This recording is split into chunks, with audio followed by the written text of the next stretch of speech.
Chapter 10. The End of the Islander. Our meal was a merry one. Holmes could talk exceedingly well when he chose, and that night he did choose. He appeared to be in a state of nervous exaltation. I never have known him to be so brilliant. He spoke on a quick succession of subjects, on miracle plays, on medieval pottery, of Stradivarius violins, on Buddhism of Ceylon, and on the warships of the future. I know each as though he had made a special study of it. His bright humor marked the reaction from his black depression of the preceding days. Although Jones proved to be a sociable soul in his hours of relaxation, and faced his dinner with the air of a bon vivant. For myself, I was elated at the thought that we were nearing the end of the task, and I got something in Holmes's gaiety. None of us alluded during dinner to the cause which had brought us together. When the cloth was cleared, Holmes glanced at his watch and filled up 3 glasses with port. "One bumper," he said, "on the success of our little expedition. And now it is high time we were off. You have a pistol, Watson?" "I have my old Silvish revolver in my desk." "You had best take it, then. It is well to be prepared. I see that the cab is at the door. I ordered it for 6:30. It was little past 7 before we reached Westminster Wharf and found our launch waiting for us. Holmes eyed it critically. "Is there anything to mark it as a police boat?" "Yes, that green lamp on the side." "Then take it off." A small change was made, and we stepped on board. The ropes were cast off. Jones, Holmes, and I sat at the stern. There was one man at the rudder, one to attend the engines, and 2 burly police inspectors forward.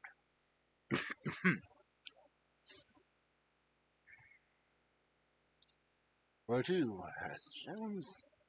"To the tower. Told him to stop opposite Jackson's yard." Our craft was evidently a very fast one. We shot past the long lines of loaded barges as though they were stationary. Holmes smiled with satisfaction as we overhauled a river steamer and left her behind us. "We ought to be able to catch anything on the river," he said. "Oh, hardly that, but there are not many launches to beat us." "We shall have to catch the Aurora, and she has a name for being a tickler. I will tell you how the land lies, Watson. You recollect how annoyed I was at being balked at by so small a thing?" "Yes." "Well, I gave my mind a thorough rest by plunging into a chemical analysis. One of the greatest statesmen said that a change of work is the best rest. So it is. When I succeeded in dissolving the hydrocarbon which I was at work at, I came back to the problem of the sholtos, and though the whole matter was began. The boys had been up the river and down the river without result. The launch was not at any landing stage or wharf, nor had it been returned. Yet it could have hardly been scuttled to hide traces. Through that, I remained a possible hypothesis if all else failed. I knew that this man Small had a certain degree and low conjuncture of delicate finesse.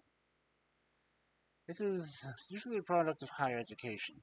Then I reflected that since he had certainly been in London for some time, as we had evidence of remaining in continual watch of the Pottery Lodge, he could hardly leave at a moment's notice. But he would need a little time, if it were only a day to arrange his affairs. That was a balance of probability at any rate.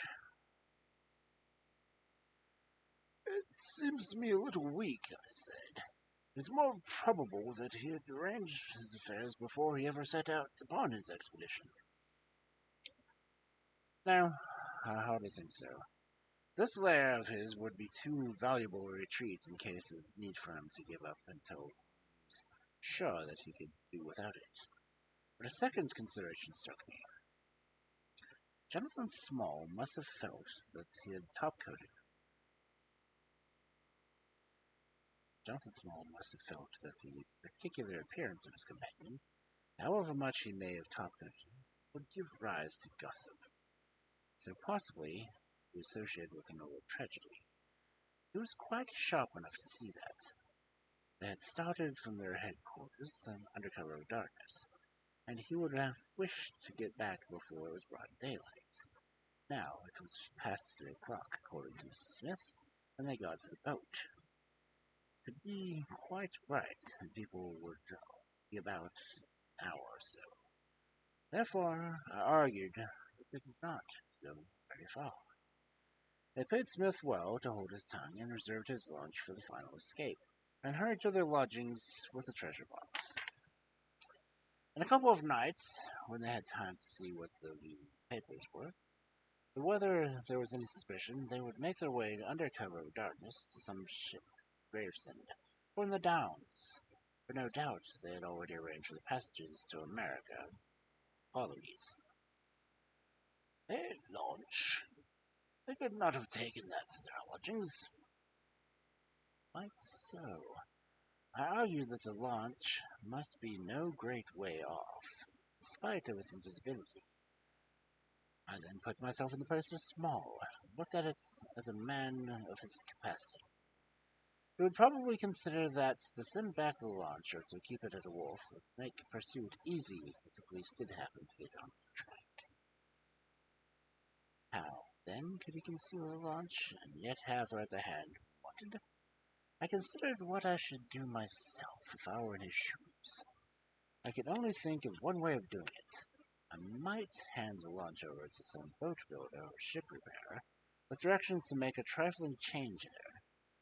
She would then be removed from the shed or the yard, and be so effectually concealed, while at the same time I could have her a few hours' notice.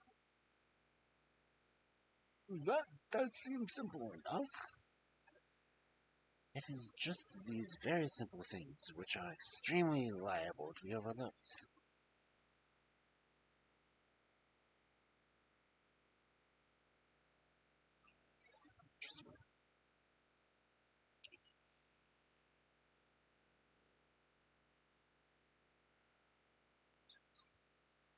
However, I determined to act on the idea.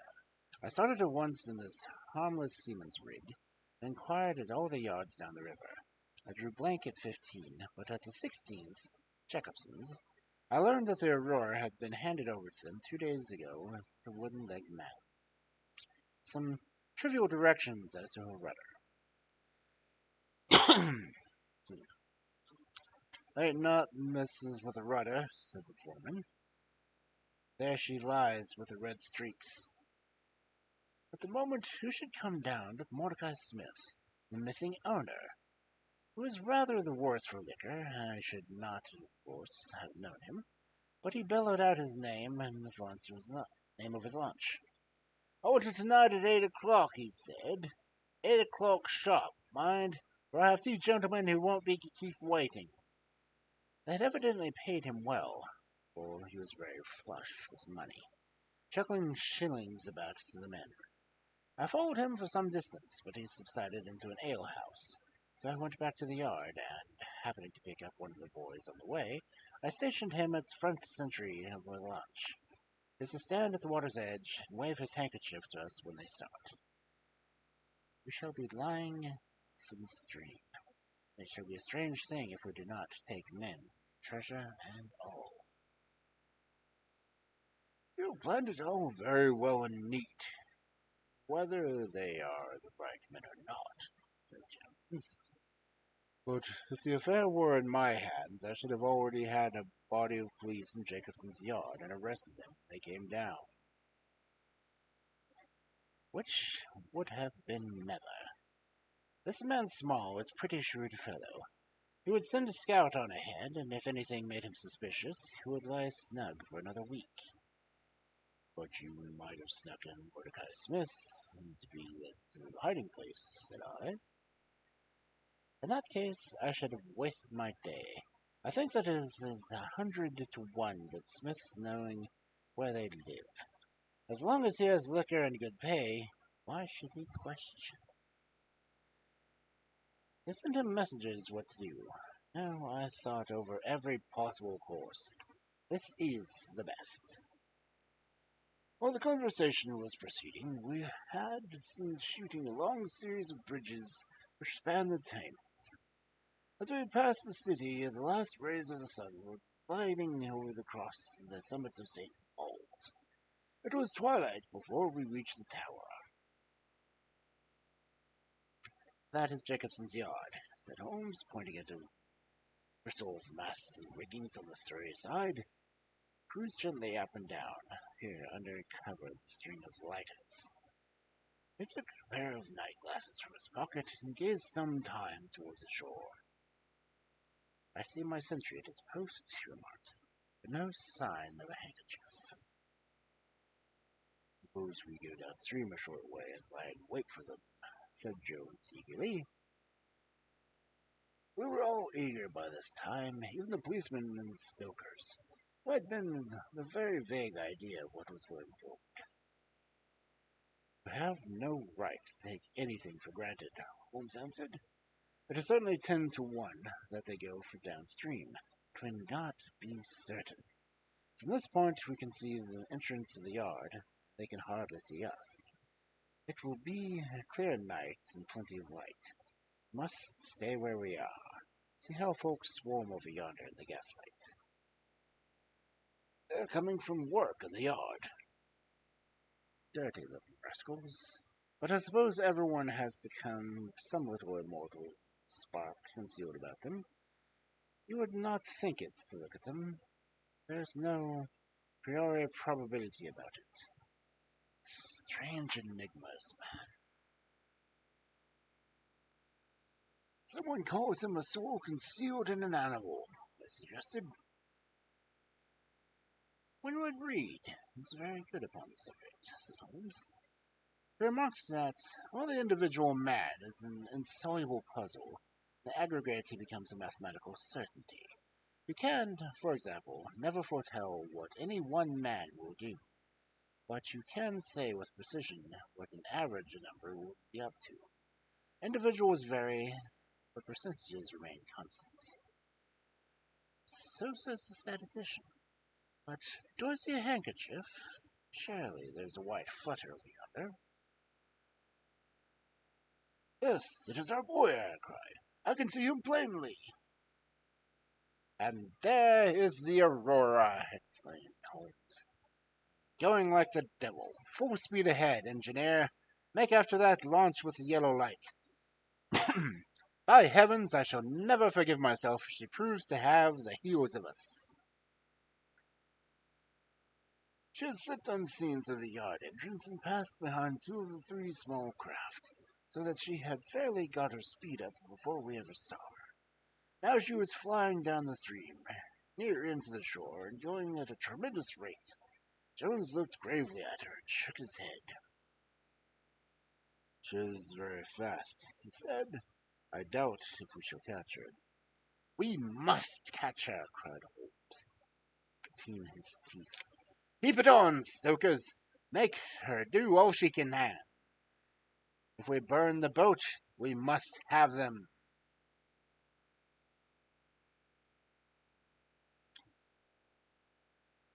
We were fairly after her now. The furnaces roared and the powerful engine whizzed and clanked like a great metallic heart.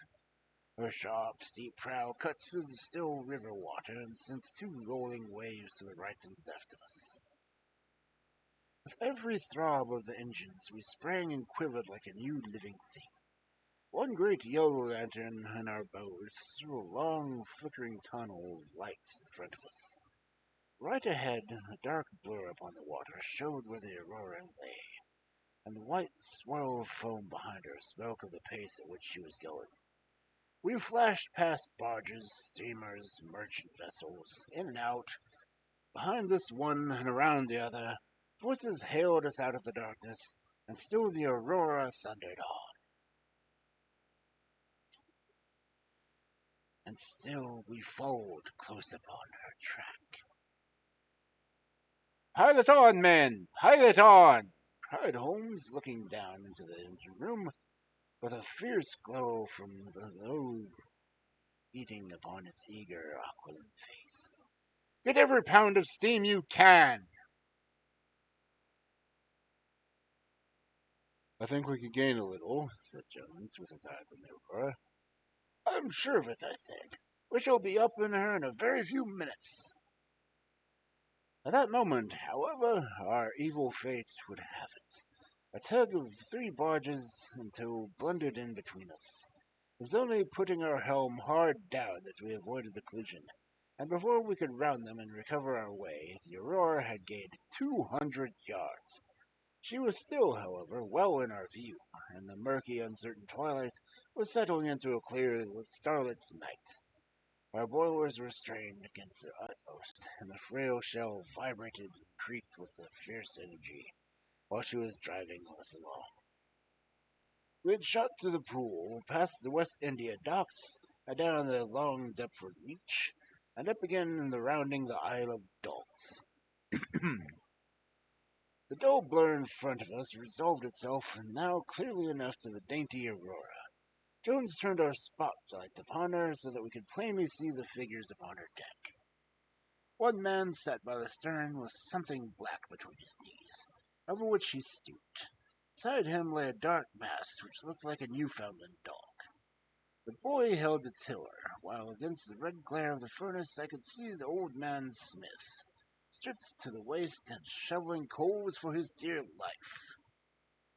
They may have done some doubt at first whether we were really pursuing them, but now as we followed every winding and turning which they took, we could no longer be any question about it. At Greenwich we were about 300 paces behind them. At Blackwall we could not see to have been more than 250. I have coursed many creatures in many countries during my checkered career, and never did sport give me such a wild thrill as this mad flying manhunt down the Thames. Steadily we drew in upon them, yard by yard.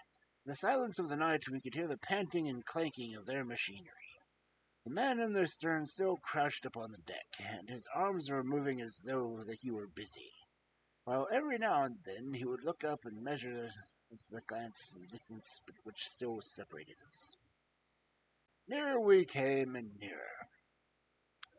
Jones yelled to them to stop, and were no more than 4 boats' lengths behind them, both boats flying at a tremendous pace.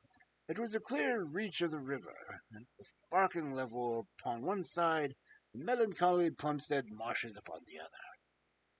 At our hail, the men at the stern sprang up from the deck and shook 2 clenched fists at us, cursing the while in a high, cackled voice. He was a good-sized, powerful man, and as he stood poising himself with legs astride, I could see that from the thigh downwards there was but a wooden stump on his right side. At the sound of his strident, angry cries, there was a movement in the huddled bundle upon the deck. It straightened itself into a little black man, the smallest I have ever seen, with a great misshapen head and a shock of tangled, disheveled hair. Holmes had already taken down his revolver, and was whipped out mine at the sight of this savage, distorted creature. He was wrapped in some sort of dark ulster or blanket, which left only his face exposed. But the face was enough to drive a man to a sleepless night. Never have I seen the features so deeply marked with all bestiality and cruelty. His small eyes glowed and burned with a somber light, and his thick lips were writhed black with his teeth, which glistened and chattered at us with half-animal fury. "Fire if he raises his hand," said Holmes quietly. We were within a boat's length by this time, and almost within touch of our quarry. I can see the 2 of them now as they stood, the white man with his legs far apart, shrieking out curses, and the unhallowed dwarf with his hideous face and the strong yellow teeth gnashing at us in the light of the lantern. It was all well that we had clear view of him. Even as we looked, he plucked up from under his covering a short, round piece of wood, like a school ruler, and clapped it to his lips. Our pistols rang together. He whirled around and threw up his arms, and, with a kind of choking cough, fell sideways into the stream. I caught one glimpse of his venomous, menacing eyes amid the white swirl in the waters. At the same moment, the wooden-legged man threw himself upon the rudder and put it down hard.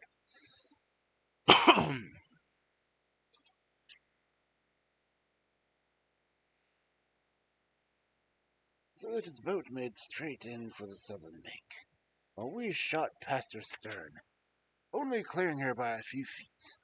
We were round after her in an instant, but she was already nearly at the bank. It was a wild and desolate place, where the moon glimmered upon a wide expanse of marshland, with pools of stagnant water and beds of decaying vegetation. That launch, with a dull thud, ran up with a mudbank, and with her brow in the air, her stern flush in the water, the fugitive sprang out, but his stump instantly sank its whole length into the sodden soil. In vain he struggled and writhed. Not one step could he possibly take either forwards or backwards. He yelled in impotent rage and kicked frantically into the mud with his other foot. But his struggles were only bored his wooden pin in deeper into the risky bank. When we brought our launch alongside, he was so firmly anchored that it was only by throwing the end of the rope over his shoulders that we were able to haul him out, and to drag him like some evil fish to our side. Two Smiths, father and son, sat sullenly in their launch, but came aboard meekly enough when commanded. The Aurora herself were hauled up and made fast to her stern. The solid iron chest of Indian workmanship stood upon the deck. This, there could be no question, was the same that had contained the ill-omened treasure of the Sholtos. There was no key, but it was of considerable weight, so we transferred it carefully to our own little cabin. As we steamed slowly upstream again, we flashed our searchlights in every direction, but there was no sign of the island. Somewhere in the dark ooze at the bottom of the Thames lie the bones of that strange visitor to our shores. "See there," said Holmes, pointing at the wooden hatchway. We were hardly quick enough with our pistols.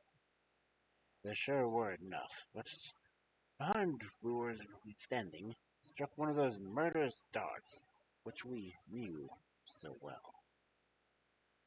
It must have whizzed between us in the instant we fired. Holmes smiled at it and shrugged his shoulders in an easy fashion. But I confess it's turned me sick to think of the horrible death which passed so close to us that night.